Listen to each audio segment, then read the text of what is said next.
This is how a phone call from my mom saved my life. When I was 15, I started working weekends at a skate park over the summer and I was the only female employee there. They'd host a ton of events and rock shows. These events were extremely fun and all my friends would hang out there for a good time, so we got to know the owners pretty well. The two guys who owned the shop were in their 40s, overweight and balding. Their names were Doug and Mark. Doug was married with kids, so he was always more serious about the business and rarely joked around. However, Mark was a single dude who was outgoing and silly. He was always joking around and pretty chill, so we always had a fun time with him around. There were a few red flags that I ignored, such as how Mark came up to me at one of the events and picked me up, tickling me and spinning me around. I awkwardly laughed it off, but I was creeped out. Another time, I noticed him giving me flirty looks and sticking his tongue out at me. It felt inappropriate, but I shrugged it off thinking it was all in good fun. That was until one day when the fun stopped. Mark called me to the back room. Doug was on a phone call in the front, and when I got to the back room, Mark picked me up and set me on a washing machine. This is when he tells me he wants to kiss me. I automatically shut him down. He then tries to persuade me to lift up my shirt for him. Again, I tell him no and hop down, proceeding to walk towards the front, thinking that was it. I had no idea how much danger I was really in.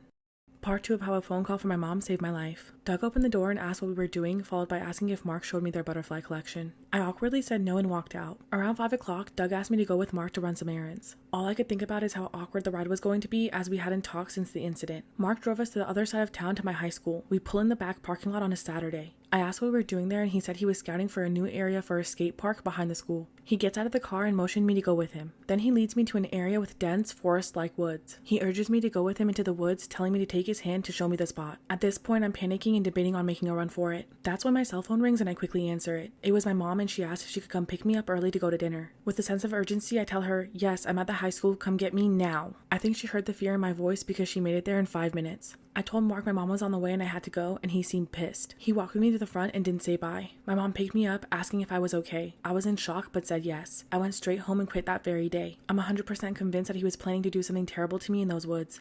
Super toxic boyfriend story time. My boyfriend and I were together for 2 years. When it was good, it was extremely good, but when it was bad, it was extremely bad. There were many times in the relationship when we would break up and get back together. After our 2-year anniversary, I noticed he became extremely distant. One night when we were laying in bed together and watching TV, I saw a Snapchat pop up on his phone that looked suspicious. I asked him who it is and he said it was just a friend. I asked him to open it and he said no, then moved the phone behind my head to check it. I grabbed his phone and checked his Snapchat. In the conversation, there was a bunch of nudes from him and the girl back and forth. Somehow he manipulated and gaslighted me to think that it was from before we dated and that I was being crazy for no reason. Unfortunately, I believed him. A few months later, he pressured me to let him move in with me even though I wasn't ready. He cried and sobbed until I said yes. It was the biggest mistake because after that, he became even more toxic. He would follow random cars, swearing that he saw me inside them with other people. He would also go through my phone and text my friends telling them that I couldn't hang out or do things with them because he felt threatened that I was going to eventually date them. I pretty much put up with all of this until one day he came home and started flipping out on me for taking a freaking nap. One day I was taking a nap in my bedroom, so I locked the door.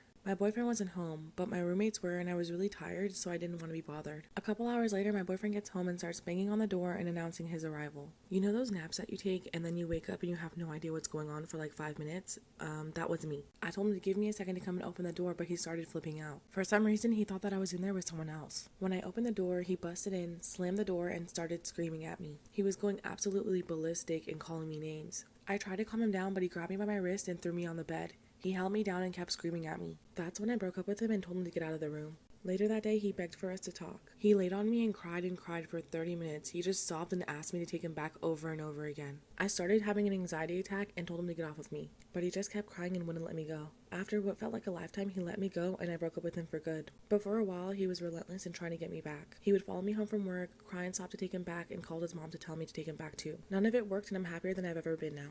Story time about how a guy led me on, so I got with his dad. I had just moved out of my parents' place and moved in with some friends. I had been single for about 6 months after a 3-year relationship. During that time, I worked on myself while also mingling with people here and there, but no one seriously caught my eye. That changed when my friends had a kickback and invited a guy named Stefan. We were instantly drawn to each other and ended up talking closely the whole night. Then we started messaging and going on cute little dates. Over the next few weeks, I started developing real feelings for him. When I told him that I liked him, he reciprocated that he felt the same. One thing led to another and we started hooking up. He even introduced me to his dad who was divorced and his younger brother. I would give his younger brother rides to school sometimes when he or his dad couldn't. I'd also go over to his house and wait for him sometimes after class while hanging out with his family. Everything seemed to be going great and I thought that we would eventually make it official, but I wasn't in a rush or thinking too much into it. Then one day I texted Stefan for a quick hangout, if you know what I mean, before my class started. I was surprised to see him text back and say, "Nah, I'm gonna pass." I thought it was weird but respected it and assumed that he was just having a bad day. However, over the next few weeks he became distant and cold towards me. Then I found out why.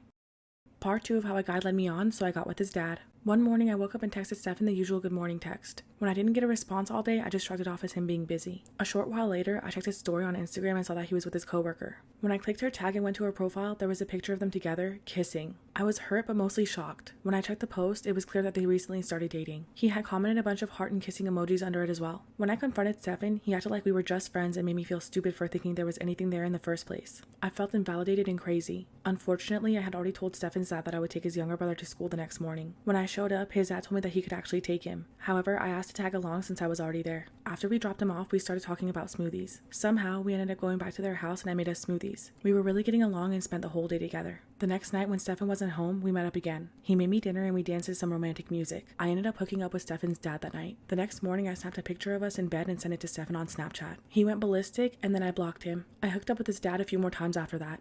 I've been a divorced mom for the last 6 years. I was married to my ex for 15 and we had 4 kids, 1 bio and 3 adopted. We were doing really well with co-parenting up until he met his recent girlfriend. From the start, she made it obvious that she didn't like me and I truly don't know why. When we first met, I tried to introduce myself and she rolled her eyes at me and didn't talk to me the whole time. For months, I tried to make amends in case I did anything wrong, but she never responded to any of my messages. When I finally talked to her, it didn't go well. She cussed me out saying that I wasn't going to take her man. I told her that I didn't want him and I just wanted to get along for our kids' sake. She didn't care and slammed the door in my face. From then, I just tried to keep the peace, which was hard to do because she would talk behind my back and post nasty things about me online, which almost cost me my job. The big problems, however, started 8 months ago. She started talking bad about me to my children and wouldn't stop no matter how many times I told her not to. Things really went south when one night she had the kids and made a roast for dinner. My youngest is deathly allergic to carrots and wasn't touching the food because she obviously didn't want to cause an allergic reaction. That's when she started screaming at my daughter, telling her that she needs to eat. My daughter explained that she was allergic, but she wasn't having it even after my other kids tried to tell her. However, she called my daughter a liar and wasn't taking no for an answer.